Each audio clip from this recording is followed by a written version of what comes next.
بسم اللہ الرحمن الرحیم۔ السلام علیکم ورحمۃ اللہ وبرکاتہ۔ جی بیٹا، آج سیاق و سباق کے حوالے سے ہماری آیات ہیں،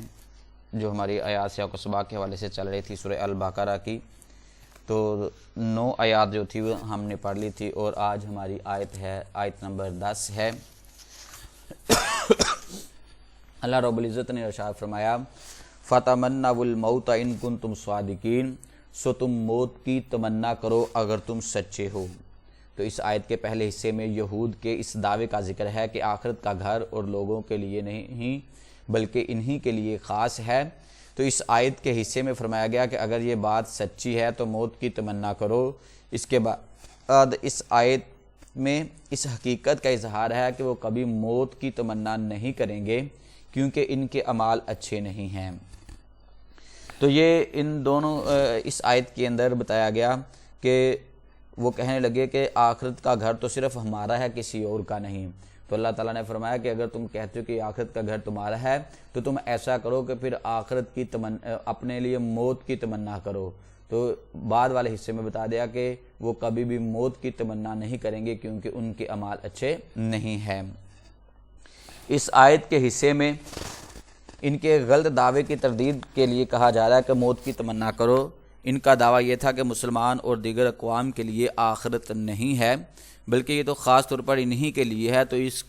ان کے اس بے بنیاد دعوے کی تردید کے لیے ان سے کہا کہ موت کی تمنا کرو، مگر وہ ہرگز موت کی تمنا نہیں کریں گے کیونکہ انہیں اپنے غلط اعمال کا علم ہے۔ اسلام کی تعلیمات کے مطابق بیماری اور مصیبت میں بھی موت کی تمنا کرنے سے منع کیا گیا ہے۔ ہاں، شہادت کی آرزو اور تمنا محمود اور قابل ستائش ہیں۔ تو اس سیاق و سباق کے اندر، اس آیت کے اندر یہودیوں کو جو تھا کہا گیا تھا، کیونکہ وہ سمجھتے تھے کہ صرف دوزخ جو جنت بنائی گئی وہ ہمارے لیے، اس کے علاوہ کسی کے لیے بھی نہیں ہے، اور وہ صرف اپنے آپ کو اس کا حقدار سمجھتے تھے، کسی دوسرے کو اس کا حقدار نہیں سمجھتے تھے۔ تو اللہ تعالیٰ نے ان کو یہ واضح اعلان کر دیا کہ اگر تم یہ سمجھتے ہو کہ یہ اس کے حقدار صرف آپ ہی ہیں تو پھر موت کی تمنا کرو تاکہ تمہیں جو تم لوگ جو دعویٰ کرتے ہو کہ یہ ہمارے لیے ہے تو آپ کی یہ خواہش بھی پوری کر دی جائے گی۔ اس کے بعد ہے کہ نیکسٹ آیت کے اندر ہے کہ انما نحن فتنۃ فلا تکفر، ہم محض آزمائش ہیں سو جادو سیکھ کر کفر نہ کرو۔ اس آیت کے آغاز میں سلیمان علیہ السلام کے دور میں جادو کا ذکر ہے کہ شیاطین لوگوں کو جادو سکھاتے۔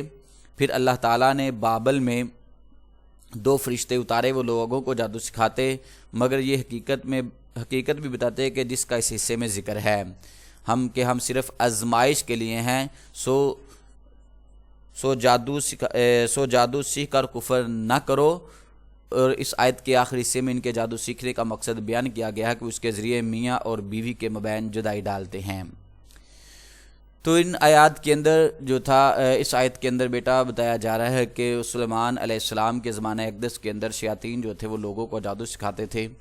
اور لوگوں کو غلط کاموں کی طرف مائل کرتے تھے، اور پھر یہ جادو سیکھنے سکھانے کا مقصد کہ میاں بیوی کے درمیان جدائی ڈالنا اور کسی دو کے درمیان جو تھا وہ لڑائی ڈالنا تھا۔ تو اللہ نے بابل کے اندر 2 فرشتے اتار دیے جو لوگوں کو جادو بتاتے تھے، لیکن وہ ان کو یہ ساتھ حقیقت یہ بتاتے تھے کہ یہ صرف آزمائش ہے، اس کو پراپر طور پر اپنے اوپر قابض یا نافذ نہ کر لیں، بلکہ یہ ایک ہمارے لیے آزمائش ہے، لہٰذا تم اس کو سیکھ کر اپنے لیے کفر نہ کرو۔ اس آیت کے حصے میں فرشتوں کے آنے کا مقصد بیان کیا گیا کہ ہم صرف آزمائش کے لیے آئے ہیں تاکہ لوگوں کو جادو کی حقیقت سے آگاہ کرے۔ اگر وہ نہ آتے تو لوگ شیاطین سے جادو سیکھتے اور ان کے ذریعے میاں بیوی کے مابین جدائی جیسے معاملات کرتے، اور ان کو کہا گیا کہ ہم سے جادو سیکھو تاکہ تم کو اس کی حقیقت سے آگاہ کریں کہ اللہ تعالیٰ کے بغیر کوئی نقصان نہیں دے سکتا، اور وہ ایسا علم سیکھتے ہیں کہ اس میں نقصان کا سبب بننے والے امور ہیں اور نفع دینے والے امور نہیں ہیں۔ اس سے معلوم ہوا کہ یہ جادو ظاہری طور پر نقصان کا سبب بن سکتا ہے، مگر اللہ تعالیٰ نہ چاہے تو یہ کسی قسم کا نقصان نہیں پہنچا سکتا۔ اس کے بعد بیٹا آیت ہماری جو آخری آج سیاق و سباق کے حوالے سے آیت ہے وہ یہ ہے کہ یا ایھا الذین آمنوا لا تقولوا راعنا وقولوا انظرنا، کہ اے ایمان والو تم راعنا نہ کہو بلکہ انظرنا ہم پر نظر کیجئے یہ کہو۔ تو اس آیت کا سیاق و سباق ہے کہ اس آیت سے پہلے جادو میں مصروف لوگوں کے حوالے کیا گیا اگر وہ ایمان لے آتے اور تقوی اختیار کرتے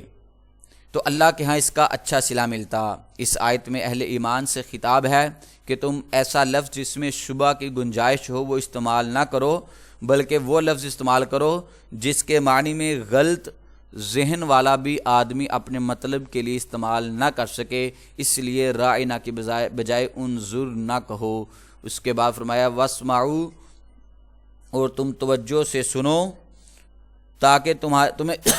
دوبارہ پوچھنے کی ضرورت ہی نہ پڑے اور کافروں کے لیے دردناک عذاب ہے۔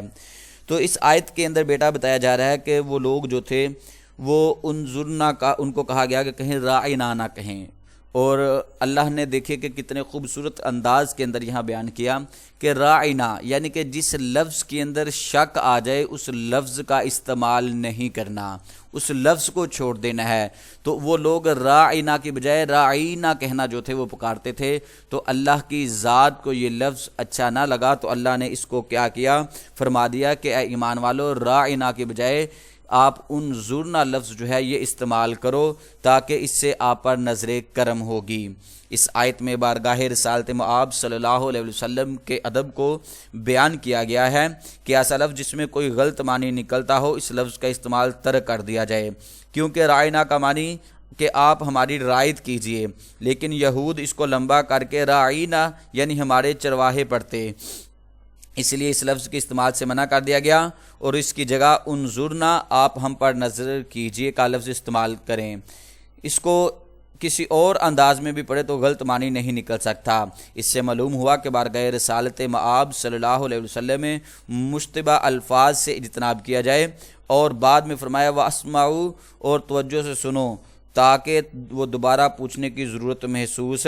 نہ ہو، اور آخر پر فرمایا اور کافروں کے لیے دردناک عذاب ہے۔ اس سے معلوم ہوا کہ بارگاہ رسالت مآب صلی اللہ علیہ وسلم میں گستاخی کفر کا سبب ہے، یعنی کہ اگر ہم نبی پاک صلی اللہ علیہ وسلم کی بارگاہ کے اندر گستاخی کریں گے تو وہ کفر کے زمرے میں آئے گا اور کفر جو ہے وہ ہمیں دوزخ کی طرف لے جائے گا۔ تو یہ بیٹا آج ہماری سیاق و سباق کے حوالے سے آیات تھی جن کو ہم نے پڑھا، ان کو آپ نے اچھے طریقے سے یاد بھی کرنا ہے اور ان 12 آیات کی آپ نے اسائنمنٹ بھی بنانی ہے۔ اس کے ساتھ آج کا ہمارا لیکچر مکمل ہوا۔